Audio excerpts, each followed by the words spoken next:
Hi friends, it's me Shahana. അപ്പോൾ അത്തായിട്ട് നമ്മുടെ മുല്ലയ്ക്കൽ നല്ല തിരക്കായിരിക്കും എന്ന് പ്രതീക്ഷിച്ചിട്ട് ആലപ്പുഴ മുല്ലയ്ക്കലോട്ട് നൈറ്റൊന്ന് ഇറങ്ങിയതാട്ടോ. നൈറ്റ് യാത്ര ചെയ്യാൻ ഇഷ്ടമുള്ളവരുണ്ടോ ഫ്രണ്ട്സ്?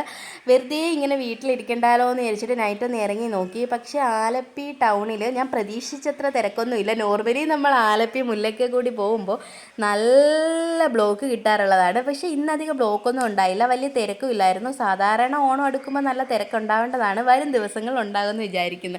അപ്പോൾ നിങ്ങളെയും കൂടി കാണിക്കാമെന്ന് വിചാരിച്ചു. അപ്പോൾ നമ്മുടെ ആലപ്പുഴ ടൗണിലെ പൂക്കടകളാണിതൊക്കെ. ഈ പൂക്കടകളിലും വലിയ തിരക്കൊന്നും കണ്ടില്ല. പക്ഷെ കൊട്ട നിറയെ പൂക്കളൊക്കെ ഇങ്ങനെ ഇരിക്കുന്നത് കാണാൻ നല്ല ഭംഗിയുണ്ടായിരുന്നു, നല്ല മണമുള്ള പൂക്കൾ. ഇത് നമ്മുടെ ഭീമ ജ്വല്ലറിയാണ്, ആലപ്പുഴ ഭീമ ജ്വല്ലറി. അതൊക്കെ കണ്ട് നൈസായിട്ട് വൈബൊക്കെ അടിച്ച് രാത്രിയിൽ ഇങ്ങനെ ചെറുമഴയത്ത് ഇങ്ങനെ നമ്മുടെ ആലപ്പി പാലവും ഒക്കെ കണ്ടിങ്ങനെ പോകാൻ നല്ല രസമായിരുന്നു ഫ്രണ്ട്സ്.